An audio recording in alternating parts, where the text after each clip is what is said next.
Starry, starry night. Paint your palette blue and gray. Look out on a summer's day with eyes that know the darkness in my soul. Hi folks, my perspective here. This is a painting by a well-known artist, Vincent van Gogh. Right, it shows the sun and moon above the horizon. So look at this, right? And you'll say, well, yeah, so what? The question is, how is it possible for us to see the sun and moon above the horizon? He was in the northern hemisphere, right? And the stars. And we're going to be looking at this, right? Look at the reflection of the lights of the buildings and the stars. You see, sometimes we look, we don't really look. We don't look and think. Right, so I'm going to show you some footage, right? And we're going to discuss this footage, right? So there we see the lights, the reflection, right? This is time-lapse, and it's of Polaris. Where's the horizon? Well, the horizon is there, right, in front of you. How is it possible for you to see Polaris and the horizon? We're going to look at that first. You say, well, it's easy, right? Well, no, it's not. So before we look at that, right, we're going to look at, this is some paintings by Vincent. Would you say Vincent understood perspective? Oh yes, look at this image. The horizon is flat. Look at this, look at the reflection of the windmill, the tree line. Look at the reflections carefully. Oh yes, he understood perspective. The bridge in the background, right? The parallel vertical lines. And these twisted humans. What do you think he's telling us by these twisted humans suffering? And we have these parallel lines behind. When I look at this, we need to think. And now this image, the sun and moon above the horizon. How is this possible? Now, let's look at this in detail. There's the horizon. There's Polaris. This person's in the northern hemisphere, right?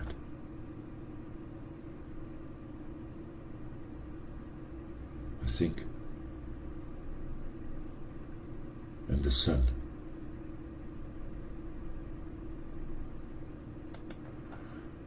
Right, the Earth's axis is tilted at 23.4 degrees, right, or 66.6.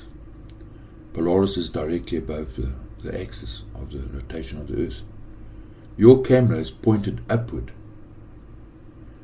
You could only film that footage if you were near the equator.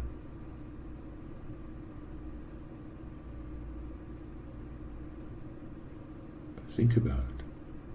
And we're going to prove it in another way, right? We're going to add another element to this.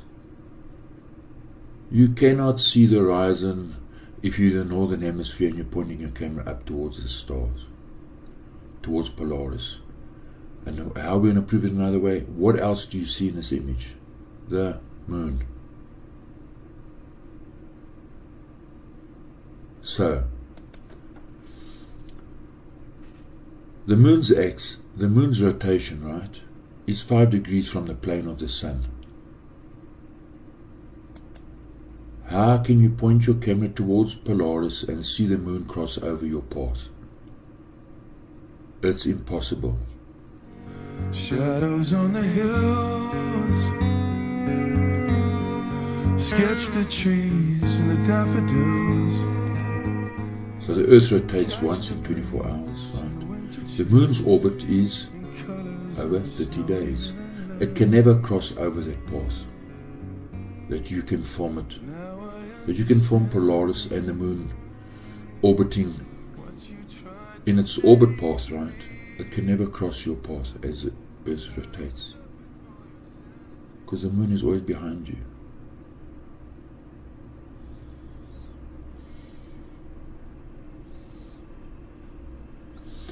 So our perceptions, right, are being managed. The way we see the world is being managed. It's a standard. It's not a good standard. It's not the right standard. Look, if I had the power and I could resurrect Vincent and bring him back to life right now, his attitude towards the world and material things was different. So today he'd be considered just as another homeless man. His paintings were worth millions, but he himself was viewed as nothing. How can a man's paintings be worth more than the man who painted them? That's the point.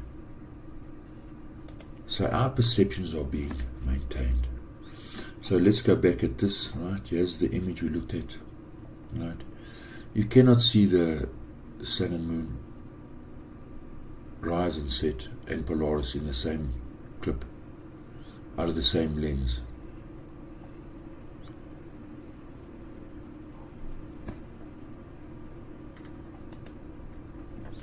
Right, so we're living on a flat plane, and the sun and moon and stars are orbiting above our heads. And you can stand at any angle and at any place on that flat plane, you'll see the same thing. Your angle doesn't change. We all see the same thing. So our perceptions are being maintained, and it's a serious thing. So, in what way? Well, if I have a scale, right, and on the scale I put the word good, what would you put on the other side to balance the scale out?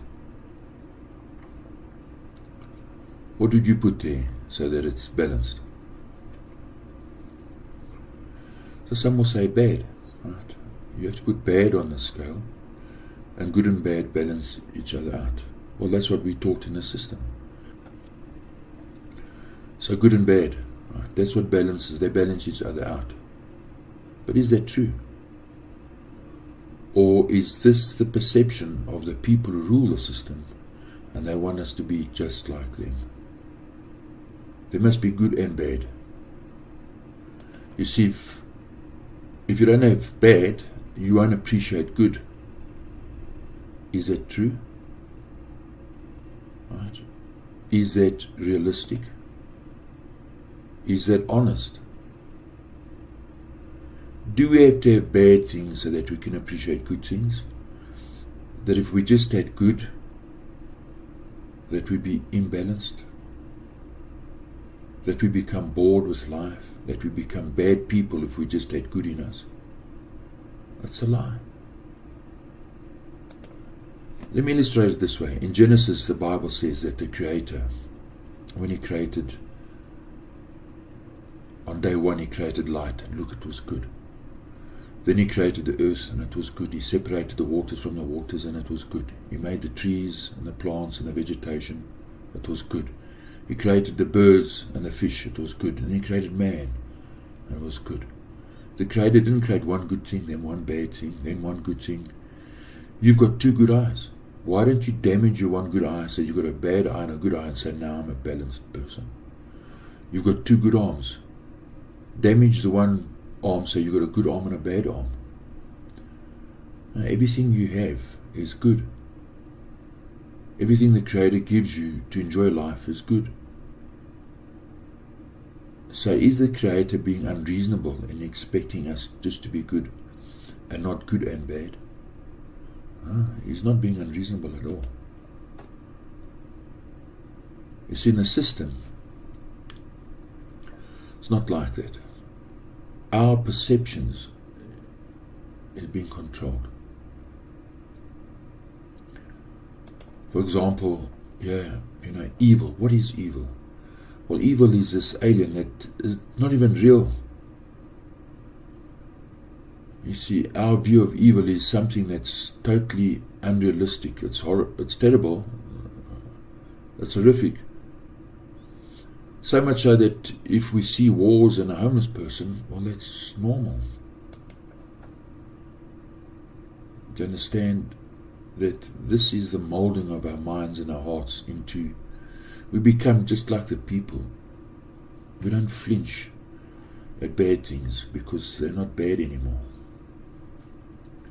There's a question for you. How is it possible that a man can be a citizen of a country, that country is his home, yet this man doesn't have a home, he doesn't have a house in the country that he lives in, that is homeless in that country? How is it possible? So Vincent was a homeless person. You see, his paintings are worth millions, but his life was worth nothing. How is it possible that a man's paintings can be worth more than the value of his life? And that's how our perceptions are being controlled and maintained. We become blind. You see, and I'll tell you now, Vincent was a crazy person. Who are the real crazies? That you need a big house and a big car and the material things is what gives your life value, when your life is actually the valuable thing. The value of your life doesn't depend on the things that you own and possess. It's twisted. And so the governments make promises, right? And the red carpet they stand on is saturated with the blood of its own citizens and of innocent people from other countries. It's shocking. And we become callous to it, hardened. Now there's some good news in this. Soon, this system that we're living in is going to be done away. What you tried to say to me, and how you suffered for your sanity, how you tried to set them free. They would not listen, they're not listening still. Perhaps they never will.